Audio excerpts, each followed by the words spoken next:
You Are Never Really Alone, Part 2. Hello my friends, thank you for joining me here once more. I hope you are happy and very well today. For those who are new to my channel, I am Mari Swaruu.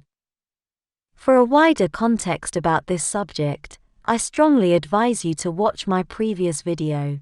I will also provide a link to it sometime around now, yet I'm quite sure this one may be understandable on its own. For thousands of years, religions have offered the idea of positive guiding spirits who are next to you, taking care, and guiding you through your entire life. They are mostly called guardian angels, although this name has a strong religious load in it, or simply spirit guides in a more New Age context, which I believe may be a more accurate term. As I was saying in my previous video, from the side of the spirits, from the astral side point of view, time is not linear, or it is only so from one or another context, and from the point of view of one or another particular soul and what it is experiencing while there.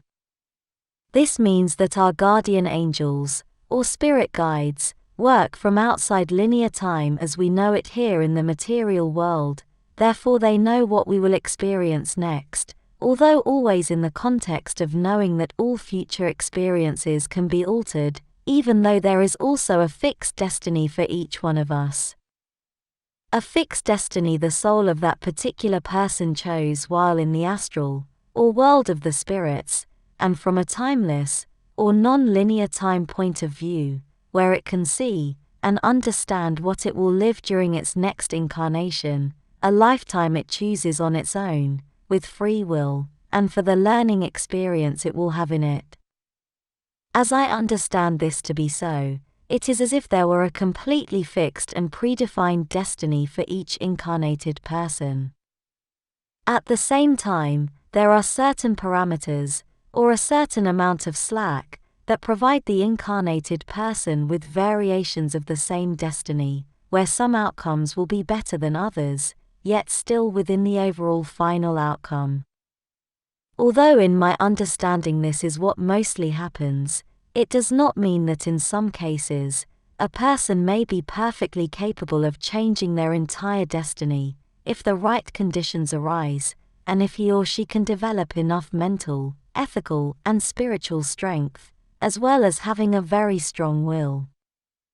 Yet even so, we cannot fully ever know if such a change is actually a new destiny or simply part of the original soul plan it had. As the soul who will have the incarnated experience already knows what it will live, and all its possible variations, and working from that timeless non-linear state, it also has the choice or the possibility of becoming its own guardian angel, or spirit guide, for its incarnated version. And that's why our guardian angel, or main spirit guide is so interested in helping us, as it is mainly helping itself, so it is very interested in not letting us go sideways in our lives, or in a bad direction. Then all souls also have their spirit family, which is the group of souls with whom it has worked before, and may include the most important incarnated people surrounding the subject, as well as all the spirit guides of those loved people, family, and friends who are part of the person's life in the world of the living. This means that they are friends and family both, in spirit in the astral, and also while alive inhabiting a biological body. All these positive spirits do intervene during our incarnated lives, and all the time, much more than what we dare think. Spirit guides do intervene directly, many times saving someone from a tragedy.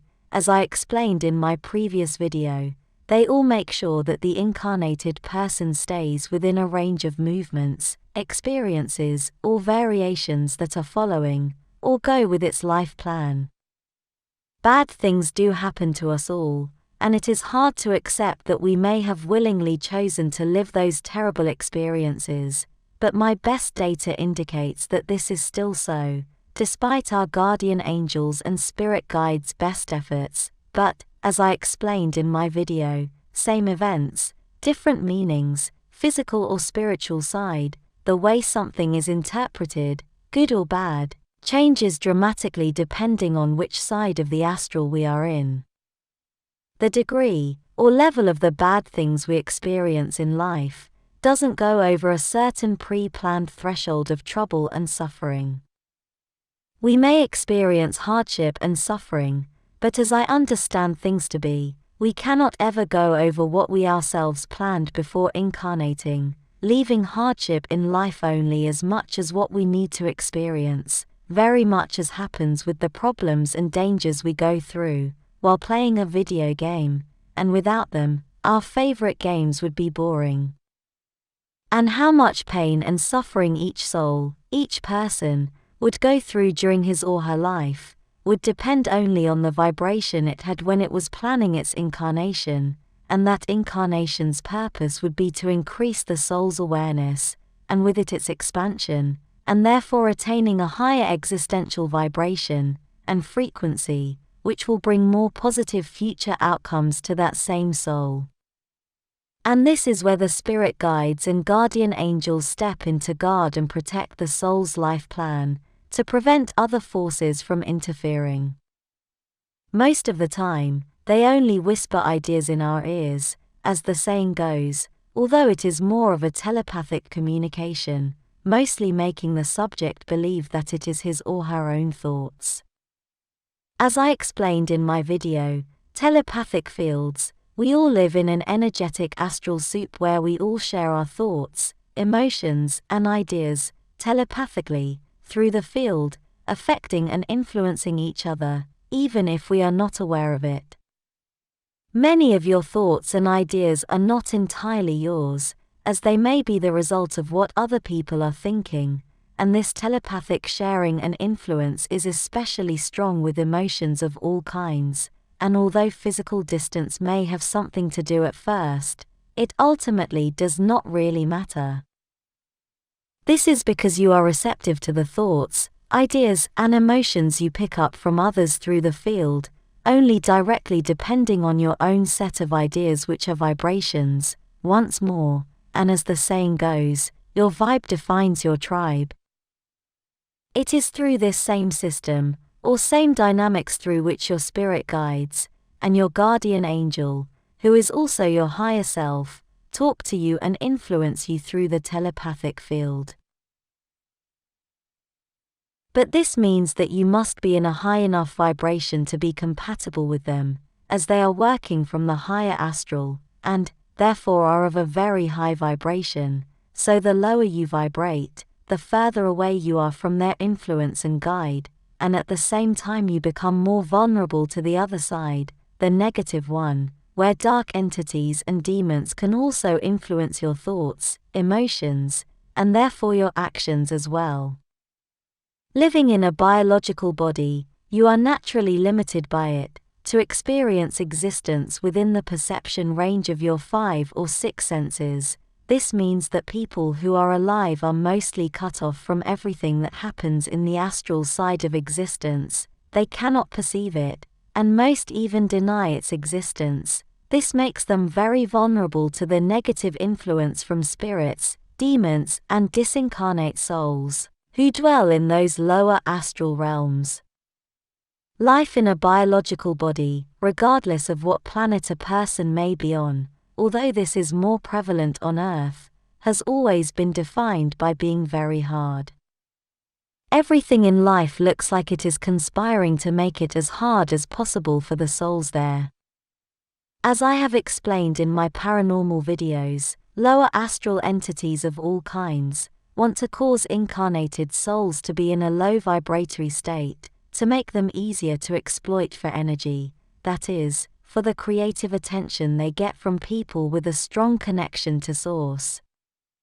All those lower astral entities who surround the living all the time also influence them heavily, making them take bad decisions, and causing them to fall into all sorts of bad things and events in life, which keep them in a low vibratory state.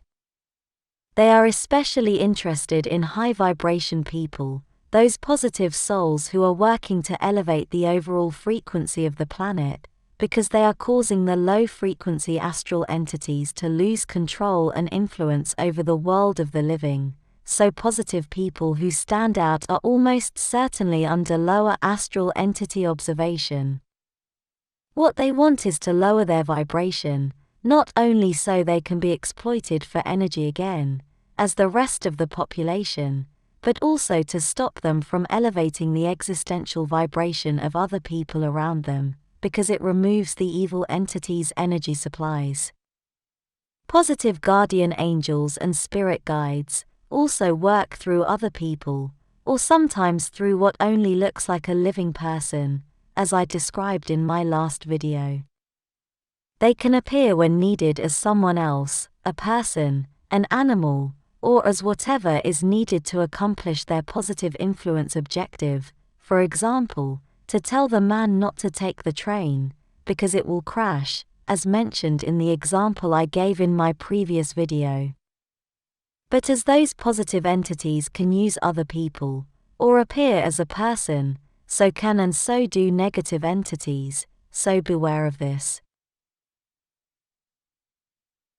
Positive loving, high-vibration people such as lightworkers, starseeds, and so on, are highly targeted by those dark forces who want to normalize them by reducing their vibration, by bringing them down to a more available to them frequency and vibration. Those lower astral dark entities do not have the best intentions in mind for positive people, saying this mildly, but precisely because of those people's high vibration, precisely because their creative attention is so high, and because their focus is on beautiful things, they become mostly immune to the negative influence of those dark lower astral beings of all kinds. The problem is that those lower astral dark entities are not stupid, because they systematically look for weaknesses to take advantage of, in that high vibration people. As the lower astral entities cannot fully perceive, or see what the high vibration person is doing, because it is well above their perception range, so they tend to use other incarnated beings, mostly other people, as a tool to research and to know more about those high vibration people, to know where to attack them. They may use someone you know, a narcissist friend, co-worker or family member, or even an acquaintance you have not seen for years, to get information out of you. You may bump into an old acquaintance you have not seen for years, and suddenly he may start to ask you a series of super detailed questions about everything you are doing, about your life and future plans. Beware of this, as it most probably is a dark force tactic to know more about you, so everything you overshare may, and will be used against you. This means that you must not overshare what you are doing, much less what you are planning to do. Do not tell everyone what you are doing, and do not share the details of your life with strangers, or with anyone whom you do not fully trust. Only share with those who need to know something in particular, need to know only, as they say, and also with all those you fully know that they love you, and therefore have your best interests at heart. Never overshare with strangers, and be careful what you say in public. Silence is power, and it keeps the dark forces from knowing where to attack you. Do not say what you are going to do, or what you are doing, let them be surprised at your results, that's all. Oversharing is like playing cards with strangers, and showing them what cards you've got. Remember, the Matrix is hearing you, and you are not alone. Be strong, my friends. There will be a third part of this series about not being alone while on Earth. In the third part, I will talk about star races monitoring their starseeds with technological means. That is, live people from off-planet, monitoring other live people, but on the surface. I was going to include that subject as part of today's video, but it simply didn't fit as it is already too long to handle as it is, so it deserves a separate one. As always, thank you for liking and subscribing, it helps me a lot and it is much appreciated. and I hope to see you here next time. Take care, enjoy the enjoyable parts of the holidays, and Merry Christmas. With much love, your friend, Mari Swaruu.